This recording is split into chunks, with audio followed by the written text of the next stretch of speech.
Assalamualaikum warahmatullahi wabarakatuh. Nama saya Fitri Anasih, Prodi PGSD semester 6. Di sini saya akan menceritakan sebuah kisah tentang Nogori Rokan dengan menggunakan bahasa daerah.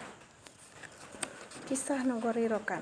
Rokan berpusat pada Sungai Okan yang berkembang menjadi sebutan wilayah yang dilalui Alu Ayinyo. Kini nama Rokan dipakai untuk dua wilayah Kabupaten Rokan Hulu dan Rokan Hilir. Sungai Rokan adalah ciek dari ompek Sungai Godang di Provinsi Riau. Air Sungai Rokan berasal dari bilangan sungai yang berhulu di pegunungan Bukit Barisan dan Tapanuli bagian selatan, bercabang-cabang mengalir ke seluruh daratan, melintasi kampung-kampung, ladang dan hutan. Kemudian menyatu menjadi Sungai Godang yang mengalir dan memuara ke pantai Sungai Timur Sumatera menuju selatan Malaka. Sungai utama yang mengalir Sungai Rokan diantaranya Batang Lubuh, Batang Sosah, dan Batang Kumu. Lai berbagai asal nama Rokan. Dalam cerita lagu Panjang Bujang nan Domang menyebutkan nama sebuah atau sebelum menjadi Rokan ulun bernama Rokan. Sungai Kemeluntiang, nama asalnya. Di Kampung Rokan berkembang 3 versi asal-usul penamuannya. Pertama, Nogori Rokan berasal dari kata G atau Rokan. Nama Batang dalam asal-usul Rajo nan Uang Rokan. Dikisahkan ketika kota Sembayang tinggi semakin godang. Sultan Sepodeh Padi yang berkuasa Nogori itu memutuskan untuk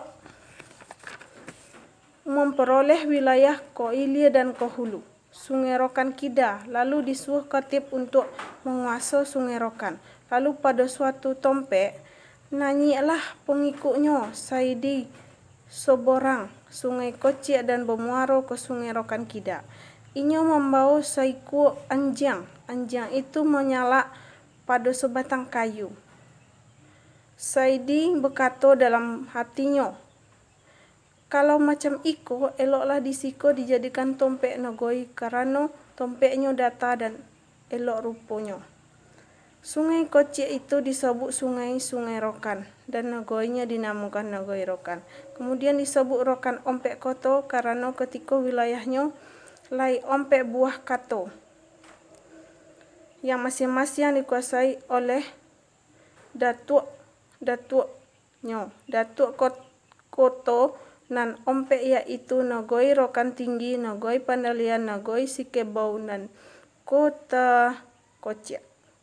Sultan Sepodeh Padi berkuasa di Nogori Rokan Tinggi. Kedua yang meyakini bahasa nama Rokan berasal dari bahasa Arab, yang asal kata Rokana, yang maknanya rukun dan damai. Ketiga, tumbuhlah sebatang kayu sialang yang paling godang dan tinggi bernama sialang. Tonikek kayu kapua. Suatu ketika terjadi gempa bumi godang yang disebut dengan istilah Gumulak Gompo yang menyebabkan tobohlah Bukit Barisan menjadi 3 bagian. Bukit Semelembu, Bukit Condong, dan Bukit Batu Bintang. Dan tumbanglah batang sialang tonikek kayu kapur ke arah matahari terbit. Di pangkal batangnya terbentuk sebuah danau godang yang airnya melimpah mengalir mengikut alur batangnya. Alurnya sangat panjang bak otan sehingga disebut dengan nama Batang Otan dan lama kelamaan menjadi Batang Rokan.